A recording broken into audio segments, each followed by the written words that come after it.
Growing a business is kind of tricky right now. Supply chains are squeezed, tariffs and trade policies are dynamic, and cash flow, it's tighter than ever.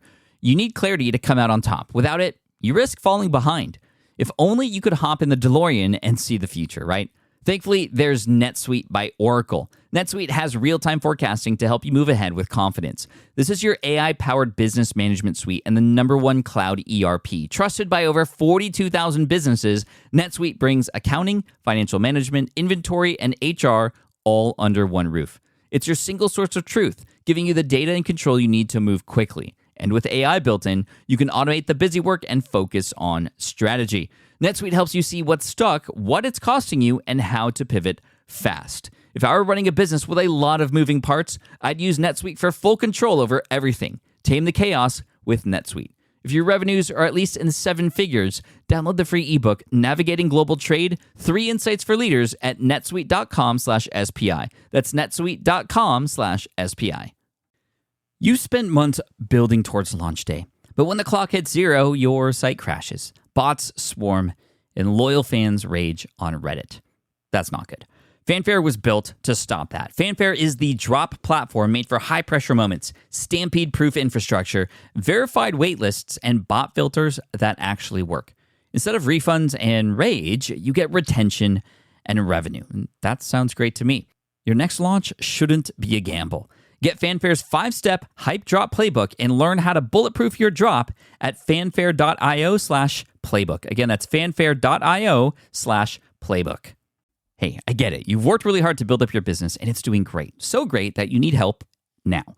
The most important thing for your business is to hire the right people to support it. So how can you find amazing candidates quickly? Easy. Just use Indeed. When it comes to hiring, Indeed is all you need. Stop struggling to get your job post seen on other job sites. Indeed Sponsored Jobs helps you stand out and hire fast. And with Sponsored Jobs, your post jumps to the top of the page for your relevant candidates, so you can reach the people you want faster. And it makes a huge difference. According to Indeed data, Sponsored Jobs posted directly on Indeed have 45% more applicants than non-sponsored jobs. And it's one of the largest databases of job seekers, too, giving business owners access to a wide range of candidates. And one of the things I love most about Indeed is the job alerts feature. I get notified when new candidates apply. There's no need to wait any longer. Speed up your hiring right now with Indeed. And listeners of this show will get $75 sponsored job credit to get your jobs more visibility at Indeed.com/smartpassive. Just go to Indeed.com/smartpassive right now and support our show by saying you heard about Indeed on this podcast. Indeed.com/smartpassive. Terms and conditions apply. Hiring Indeed is all you need. This is the Smart Passive Income Podcast with Pat Flynn, session number 214. Here we go. Welcome to the Smart Passive Income Podcast, where it's all about working hard now so you can sit back and reap the benefits later. And now your host. He imagines a hamster in a ball every time he sees BB-8. Pat Flynn. Still using a copy-paste website? Break the template trap with Framer. Whether you're overwhelmed by traditional site builders or frustrated with cookie-cutter designs, Framer gives you the freedom to create a site that's professional, polished, and uniquely yours. Framer is the design-first, no-code website builder that lets anyone ship a production-ready site in minutes. It's free to start, allowing you to browse hundreds of pixel-perfect templates or even design something on your own on a totally blank canvas. Add bold animations like appear effects, text effects, parallax scrolling, scroll animations, looping animations, and much more in seconds. The built-in AI handles the heavy lifting, generating starter layouts, and can even translate your entire site to any language. Ready to build a site that looks hand-coded without hiring a developer? Launch your site for free at framer.com and use code SPI to get your first month of pro on the house. That's framer.com, promo code SPI. Framer.com, promo code SPI. Rules and restrictions may apply. With running your own business, legal questions always come with the territory. Like, can I use this contractor agreement? What do I do if a client doesn't pay? Am I even structured the right way for taxes?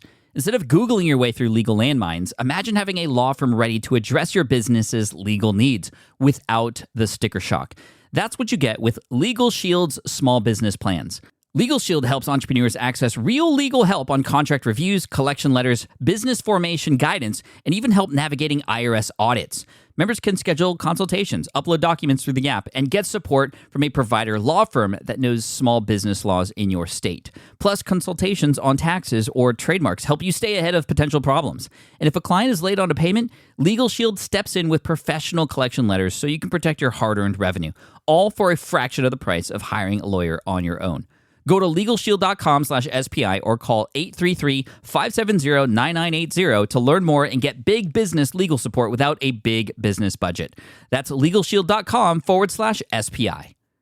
Yo, what's up, everybody? Thank you so much for joining me today in session 214 of the Smart Passive Income Podcast. My name is Pat Flynn, and I'm just so thankful you're here with me today. And it's not just me today. We also have a great friend of the Smart Passive Income community, somebody who was in, I believe it was episode 68.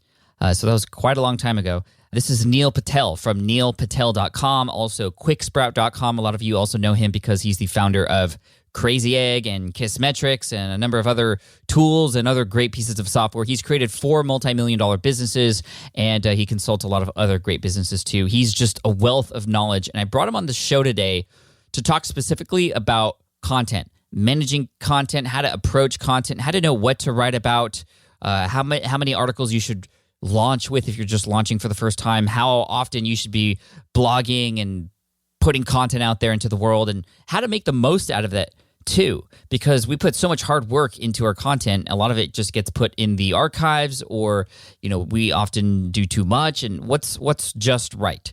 So I asked Neil, and I pick his brain on that to help you, and Neil definitely delivered on this episode. So without further ado, no more talking. Here we go right into the interview with Neil Patel from neilpatel.com and quicksprout.com. Hey, what's up, everybody? Pat here with Neil Patel back on the show with us. Neil from Quicksprout. What's up, Neil? Welcome back. Thanks for having me. Yeah, man. Last time you were on the show, by far, I get a lot of guests who are on the show. They deliver value, but not as many get so many requests from the audience to have those guests come back as you do. So, Neil, thank you for being back here. We're going to talk all about content marketing today and all the ins and outs of it. I feel that you are one of the leading experts in not just being consistent with and creating content, but creating the right kind of content that actually matters to your audience, but also that you could use as leverage for growing your brand, growing your email list, and all that stuff. So we're going to dive right in. I want to start out by just asking you a question and kind of starting off by saying, gone are the days where we can just put up whatever. Back in the day, you could just write about a particular topic, and as long as it included certain keywords, you could get found in Google and whatnot and get some leverage on that. But you have to actually come up with good stuff now, good topics. How do you, Neil, and how does your team come up with the topics to write about? I think let's just start there. How do you know what to write about? Sure. So the simplest thing to do is, there's already so many blog posts out there. It's look what's already on the web that's done well and hasn't done well. You can use a tool called BuzzSumo. It's free. You type in keywords and it'll show you what's being written in your space in the last year, 2 years, etc. The reason this is really important is blog posts that worked 2-3 years ago won't work anymore. There's too much regurgitated information out there on the internet in which people now are looking for advanced information that they haven't read. So you have to first figure out, hey, one, what are people writing about? And avoid all the topics that have been beaten to death. 2, look at what's hot. So when you use BuzzSumo and you type in keywords, it'll show you, hey, here are X lines or 10 headlines or 50 headlines that have done extremely well in your space. You can then take that data and figure out, all right, here's some headlines that work. Let me see if I can write iterations of that topic, but make it way more advanced. And that's the key. There's one word that makes content successful these days. It's advanced. So anything that's advanced that people loved before, but it's a newer version that's more detailed, more thorough, and it gives new techniques or tips that people have never seen before, that's the kind of stuff that does extremely well these days. Okay, I like that. So just to summarize that, BuzzSumo is the tool. That's correct, right, Neil? Yep, BuzzSumo is the tool, and look for what people wrote. Don't write the old stuff that they have already regurgitated. Take all the top posts and see if you could write something that's more advanced and thorough. Typically, if you do that, your post should do really well. And also look at their headlines. Headlines is half the battle. If your headline sucks, it doesn't matter how good the content is, people won't click on it and read. Okay, so let's dive into the headlines really quick. I think that's really important. You could obviously write the best content in the world, but if the headline's terrible, nobody's going to feel compelled to open it or read it or keep going with it. What makes a great headline for you? Yeah, so there's a few things. I actually created an infographic on this years ago. And with the headline, what I ended up learning was that if it's too long, like it's more than 6 words roughly, so that's the average. If it's 6, 7, or 8, that's fine. If it starts getting to 10, 12, it doesn't do as well. If it's too short, it doesn't do well either. I don't know why, but that's what the data showed because we started computing tons of headline data. I have a data scientist, and that's all he was doing for me for a while. Mm-hmm. The other thing that we noticed was how-to guides and lists do extremely well. I know people say they've been beaten to death. People still love them. Just look at magazine articles when you walk down a grocery store in the aisle, like the checkout area. A lot of those magazine covers have how-to or list type of posts in there, right, or articles. It wouldn't be a post in a magazine. So that still does really well. Adjectives do extremely well. Anything that evokes curiosity does well. BuzzFeed is a good example of this.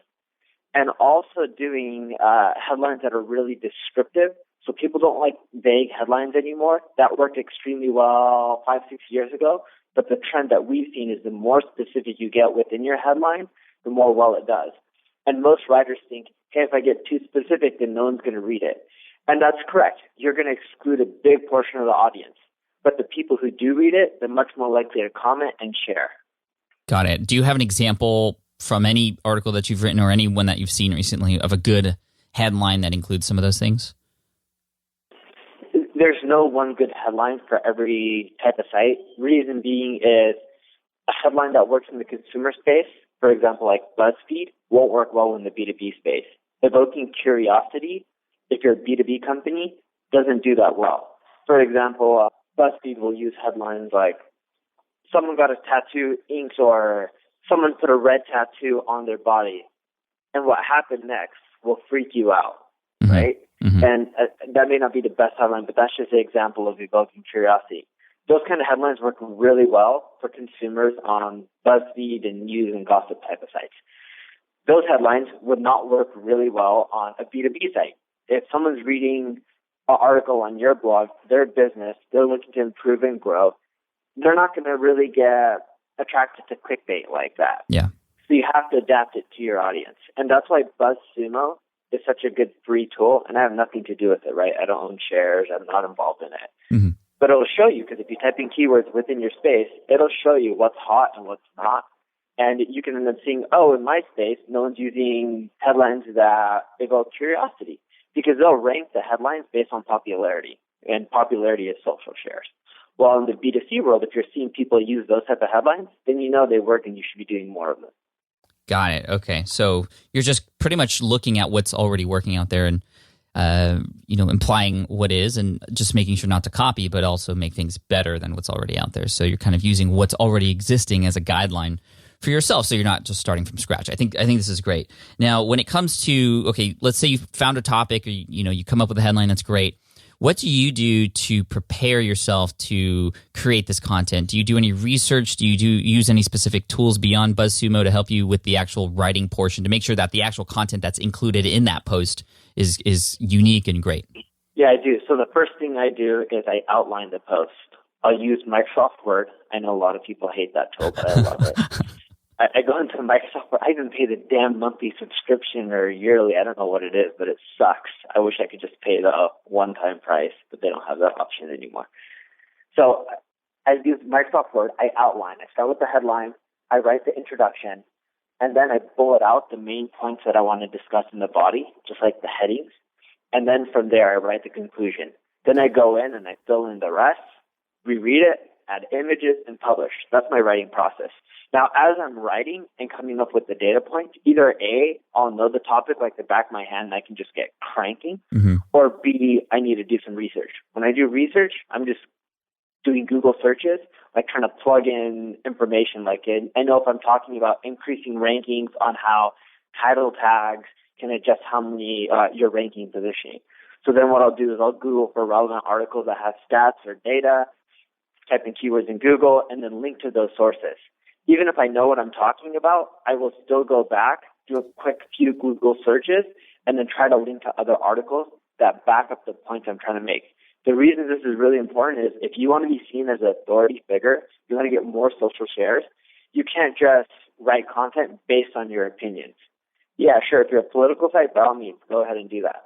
But with most blogs, people want data to back up whatever claims you're making. Got it. And this applies also for other forms of content, right? Like video or podcasting too, correct? Yeah, just like you can't go and say, hey, I have a really popular podcast. I know what I'm doing. Here's how to market it. And if you just say that, there's no validity to your claim.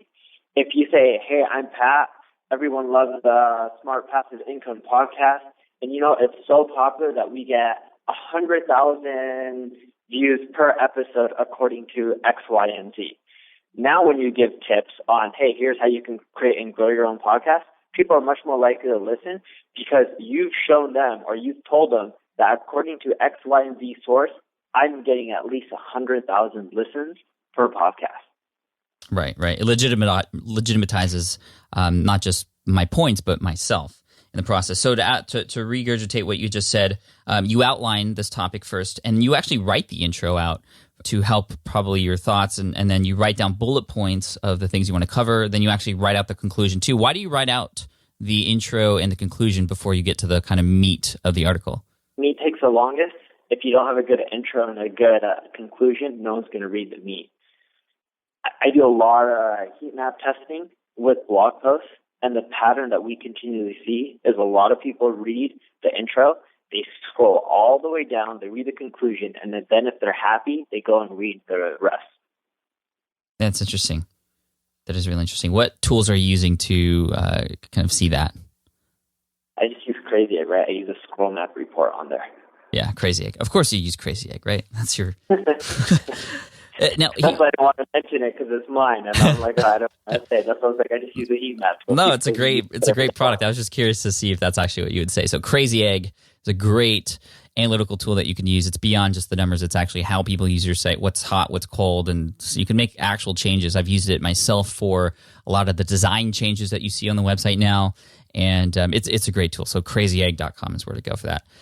Something that I've struggled with, Neil, is getting to a point where I feel like every post has to be this amazing, epic, just, oh my gosh, like knock them over the head with value kind of post. And that has often stopped me from writing some stuff or publishing some stuff because I feel like it's not good enough. But then you had mentioned a post earlier that was like about title tags, and it seemed like it was a very small topic, but I'm sure that's something that people were interested in. How do you balance trying to come up with something amazing and great and epic versus some of the smaller items out there that may not seem as so, but also are still helpful?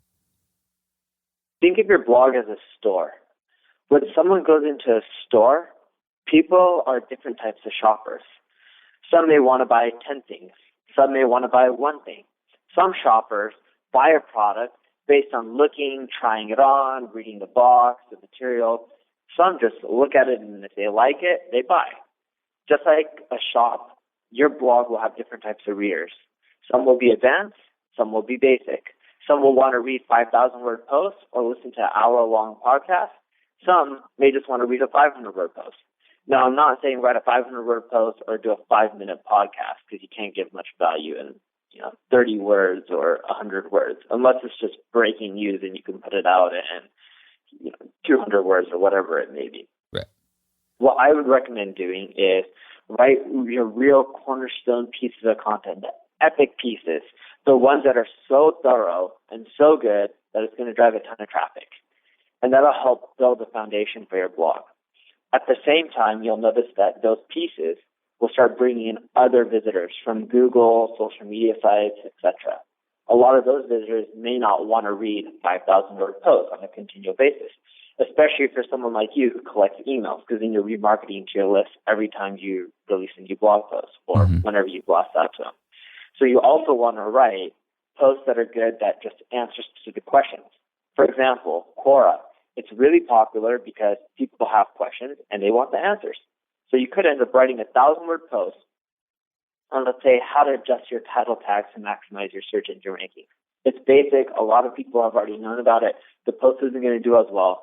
But because your blog has so much authority due to those epic pieces of content, those other smaller pieces will still do well. They won't get as much traffic, but they'll rank high on Google. You may not want to blast it out to your whole email list because then you're going to burn it by just releasing shorter pieces of content.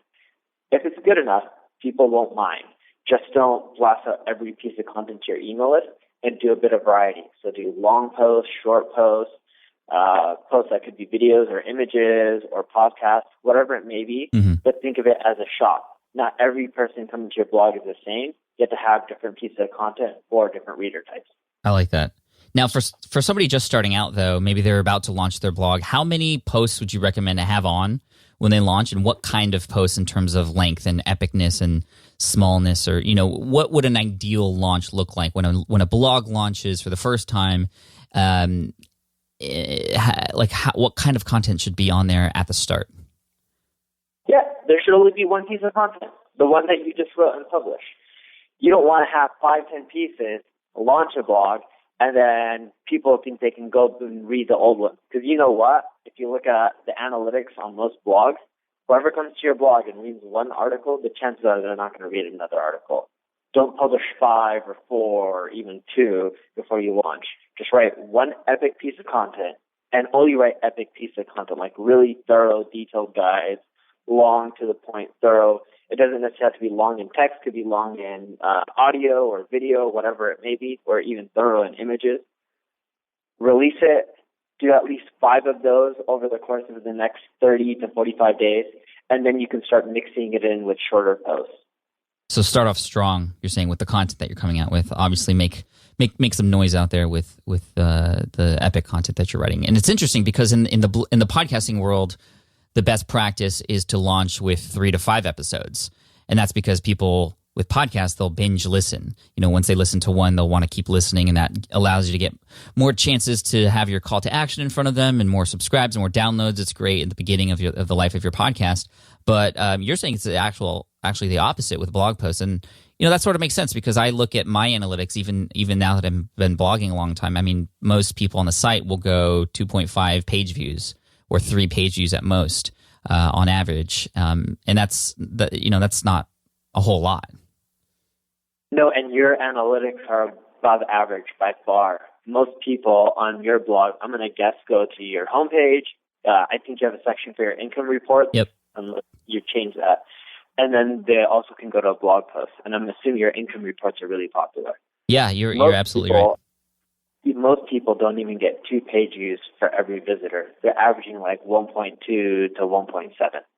So for that first time that person who's just launching their epic blog post, what can they do to maximize that post? I guess this is a question for everybody, really, but specifically for that first time blogger, they're putting out that epic post. You know, a lot of times we feel like when we write something that great, it should be seen, but when we're just starting out, there's really nobody to see it. So how do we make sure that people see it? Do you do any promotion for a launch of a blog before that post actually goes live? How do you approach it? I don't do any preparation, and you may be saying, hey, Neil, you have a big social following, so it's easier for you. But I'll share the strategy that works for any niche, any vertical, even if you have 0 social media followers. As I mentioned earlier, when you write a blog post, you want to link out to other sources that back up the data points that you're making, correct? Correct. So when you do that, typically if you have a 1,000-word blog post, you're usually linking out 10 times. You don't want to link out just to link out. You want to link out when A, backs up your points, and B, is relevant to the reader. So when I publish a blog post, I'll email all of those people that I linked out to, and I'll say, hey, Pat, I just want to let you know I'm a huge fan of Smart Passive Income. So much so that I even linked out to you in my latest blog post. Feel free to check it out here. Cheers, Neil. P.S. Yep. It would make my decade, not year, but decade, if you shared it on your favorite social site. And that's it. And by doing that, you usually get like 20, 30%, sometimes 40%, it depends on the industry, to share out your article. So if you wrote a 5,000-word blog post, you link out like 50 times, you're going to get quite a few social shares. The other thing I do is, using a tool that we talked about earlier, BuzzSumo, I type in the specific URL of highly popular content in my space. Because if you wrote an article on growing a podcast or creating a podcast, you can type in those words into BuzzSumo. It shows you popular articles in your space, and it shows them by Facebook count, tweet count, etc. Now, just look for the tweet count. Then take that URL, the ones that have a lot of tweets and shares. Take that URL, put it into Twitter search feature, right? So you go twitter.com/search, put in the URL. It'll show you every single person that shared that article. Click on their bio, and some of them, or click on their username. Some of them have bios, websites. You can Google their name. You can try to find their email address. Once you find their email address, shoot each of those individuals out an email saying like, hey, Pat, I noticed that you shared an article called 52 Ways to Create and Share a Podcast. I've actually created a similar article that is about 101 ways to create and share a podcast, right? The title needs to be better, but you get the gist. Right. Let me know if you'd like to check it out. I think you'll love it, and it'll be beneficial to your followers as well. And that's it. You'll get quite a few responses, well above 10%. It'll be under 30% of people who'll be like, yeah, I would love to see it. As they respond, you say, here it is. Cheers, Pat. P.S. If you love it, feel free and share it on your favorite social network. So you're not sharing it on first contact? No, you're getting them engaged. Cool. If you link to them, you can ask them to share on first contact. If you don't link to them, you want to engage and create a conversation. If you go up to a random stranger and you say, hey, marry me, that's really weird. Someone doesn't even know you. And I know asking for a tweet isn't as big of a deal. But if you get to know someone, you talk to them, and then you ask them to marry you, you have a much better chance. They'll probably say no, but you have a much better chance than if you ask someone to marry you without saying anything else. Awesome. I love that strategy. So BuzzSumo to find the top shared articles via Twitter about that particular topic. Put that URL for those top posts in Twitter advanced search, and you'll be able to find the actual users who shared that post. And because of that they've found interest in that particular topic. So you could reach out to them, say you have something similar. Don't link out to your article right away because you just met them. Engage with them first, and when they reply, if they do, then you could share that article. If not, then no harm, no foul. Exactly. Great. So if you don't have a following, you don't have a budget for marketing, if you follow that strategy, you will get traffic to your blog. Okay, so let's give something to the more advanced users out there who have been blogging and creating content for a while. So let's say we've been doing it, we've been consistent, we're growing steadily. What's something we could do content related that could really give us a huge bump or spike in our email subscriptions, but more than that, just exposure. So what's one or two particular things that we could do that you've done yourself that we could do to really just, things have been great and consistent, but we really want a big spike in our future. How do we make that spike happen? Once you have an audience, you're a bit more advanced, I would start doing roundups. There's a law on the web. If you take everyone who's popular in your industry and your blog's been around for a while, who wouldn't be like, yeah, sure, I would love free press. I want to be included in the roundup. So you can say like, here's what 101 experts have to say about content marketing, right? And then you can say like, number 13 will shock you. I don't know, I'm making it up. And then when you interview 101 of them, once you publish it, they're going to all want to share it. You just email them saying, hey, the article's live, feel free to share it. And that does extremely well. Like those type of posts get thousands and thousands of visitors. How do you, it's easy to say to go and interview 100 people and facilitate that, but how does one manage that whole process? So you want to do a roundup post, maybe you're going to be like, okay, I'm going to find all the experts out there and they're all going to answer one question for me. What's the best way to approach the organization of that you found? So Google has this thing, like you can create your form fields that people fill out. It's in Google Docs. And we send them the link, and then they click it, and then they just type in the response. They type in their name, their URL, their Twitter handle, and they type in their response. The reason you do it that way is you now can, when you publish a post, you can just copy their URL, their name, their Twitter handle, etc. And the beautiful part about this is a lot of people will take that link and send it to other experts. Be like, oh, I'm in this roundup. Do you want to be included in it as well? And then now you have a Google sheet that has all the information and text in there. You copy and paste it, format it into a blog post, and you're good to go. Wow. Okay. So create a Google form. The Google form, correct me if I'm wrong, those entries actually can get put into a spreadsheet. That makes it even easier to kind of organize and see all that. Yes. Okay. And because you're sharing that link, might you even say, hey, here's a link to where you can fill out this information. If you know anybody else who's also done A, B, or C, feel free to share it with them too. Exactly.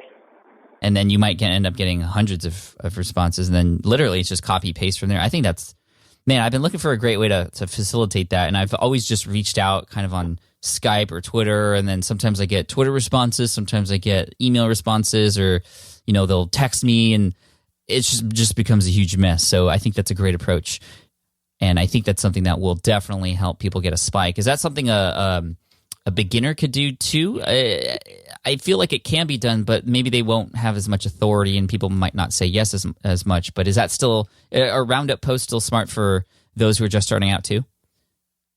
Yeah, you got it right. It will work for beginners as well. They're just not going to get the response rate compared to someone who's has an established blog and is more well-known in the industry. Very cool.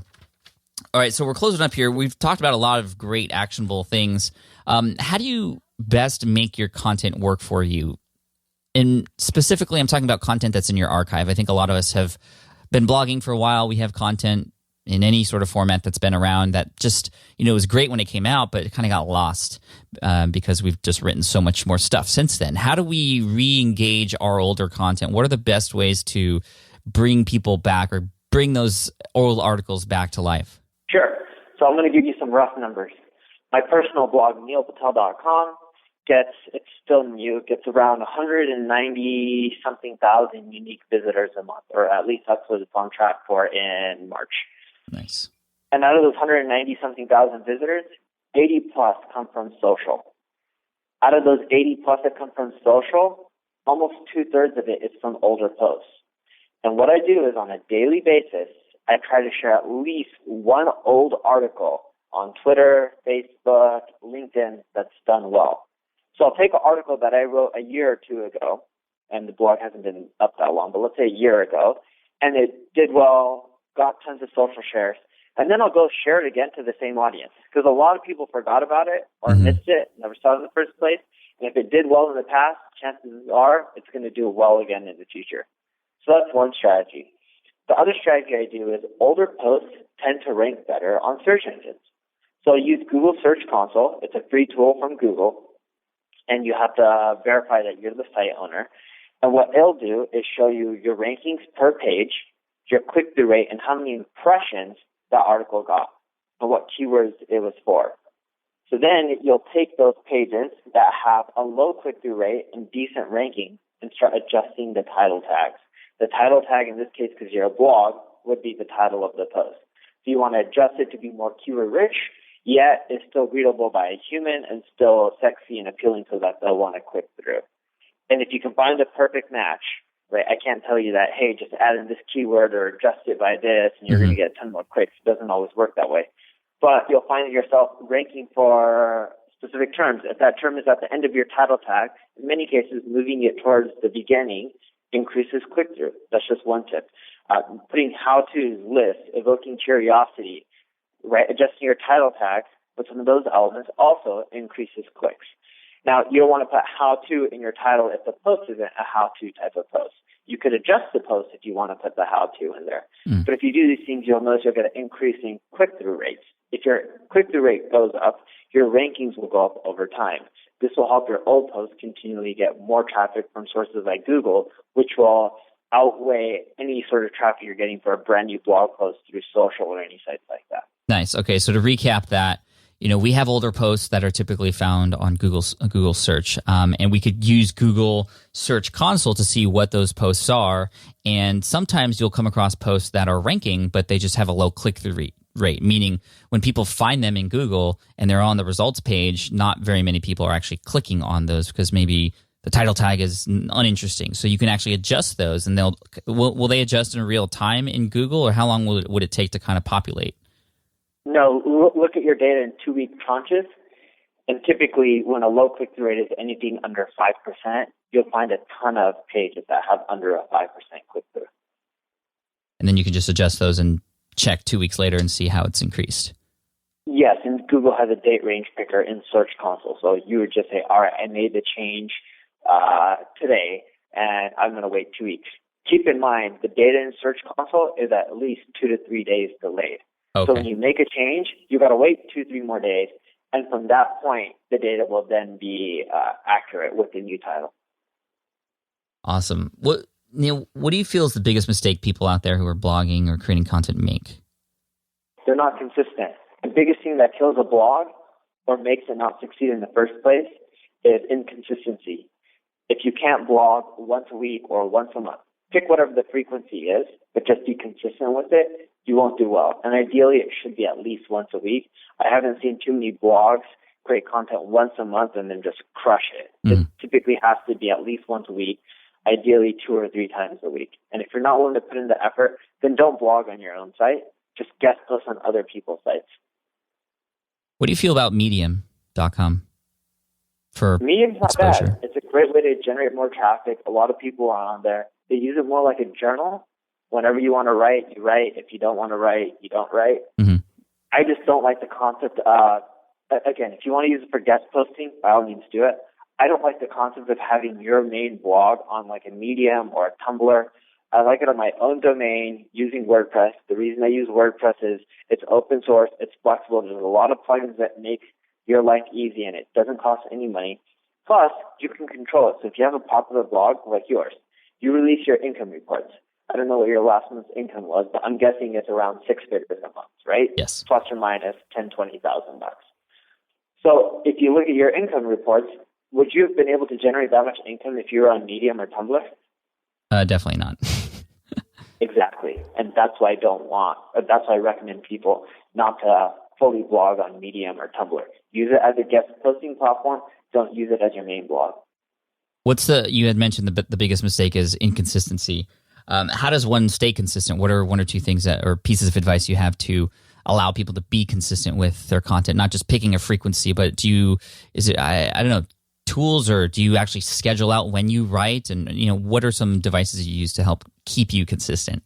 I use a content calendar. There's a lot of WordPress plugins that are free that are content calendar related, or you can just use your Google Calendar to map out when you're going to blog. I also map out when topics are going to be released. You know how we mentioned earlier, hey, when you're releasing a blog, how many posts you have published? And I say 0, just the one that you're writing that day should be up. Mm-hmm. But before I publish a blog or before I really try to grow one, I have at least 4 or 5 pieces of content written in advance. They're not published. They're just written in advance. Okay. That way you can consistently crank out content, and you should plan out, hey, I'm going to be writing every week during this time, and you have to come up with the topics in advance.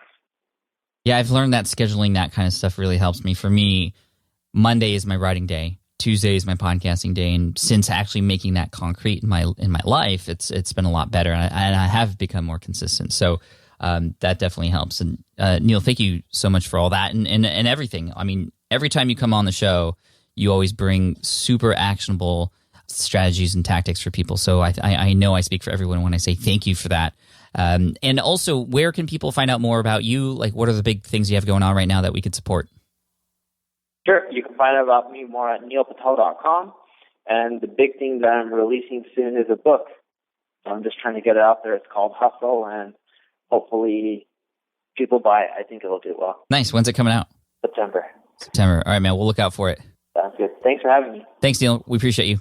All right. I hope you enjoyed that episode with Neil Patel. Again, you can find him at Neil Patel. That's NeilPatel.com. Also, quicksprout.com. And actually on neilpatel.com, there's a lot of great tools, free tools that you can use to help you do a number of things. For example, SEO analysis, and there's a marketing checklist you could download, and all this, competitive intelligence. And he's just a super smart guy, as you could tell, and has a lot of experience building multi-million-dollar businesses. And I know him as a content marketing expert, and I hope that you got a lot out of this episode. I did. I remember conducting this interview and just getting so much out of it. I was taking massive notes, and I'm sure a lot of you have done the same. So if you want to check them out, neilpatel.com. You can also check out the show notes for this episode on SPI at smartpassiveincome.com/session214.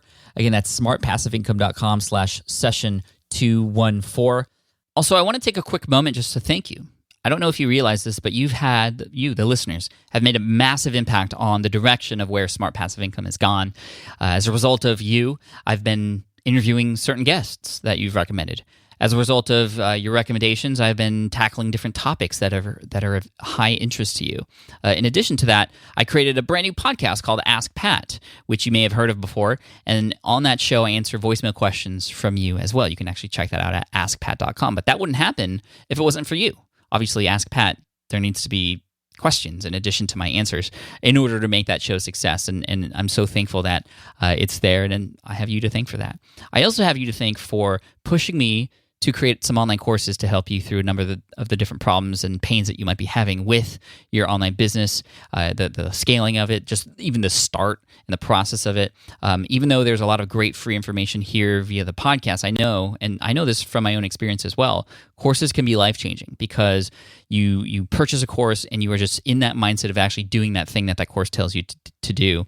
And I have a number of different courses available to you if that's the kind of thing you need in order to actually finally start getting results and taking action. So I know a number of you have already taken action, which is fine. Like, I'm not trying to push these courses on you, but they are there and available for those of you who would much prefer to get that targeted information and the accountability and the hand-holding through those processes. So if you want to check out and see all the courses that are available to you, all you have to do is go to smartpassiveincome.com/courses. That's a page that's going to continually grow over time as well. So keep checking back, smartpassiveincome.com/courses.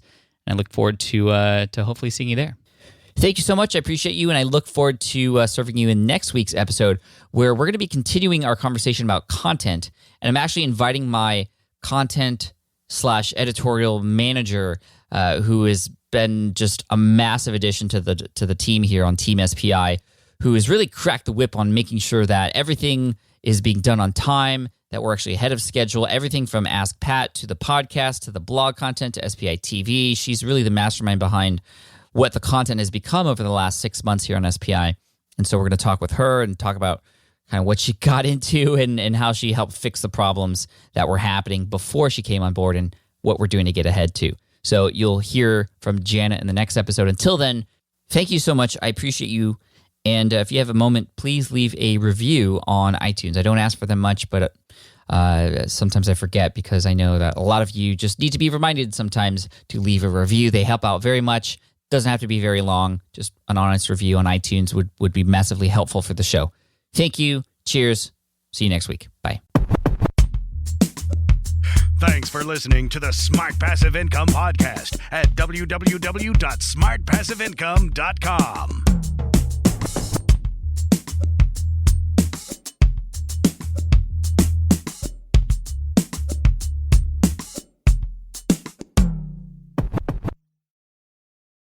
Hey, fellow podcaster, does this sound like something you've experienced? Record your podcast episode on one platform, download the files, edit in another app, then fire up a different tool just to create these social clips? Well, it can be clunky, time-consuming, and frankly overwhelming, especially for creators trying to grow. And that's why I'm excited to tell you about Riverside. Riverside is the all-in-one platform. Record, edit, and repurpose your podcast content all in one place. You just log in, record with your guests no matter where you are in the world, and just like that, studio-quality audio and high-resolution video.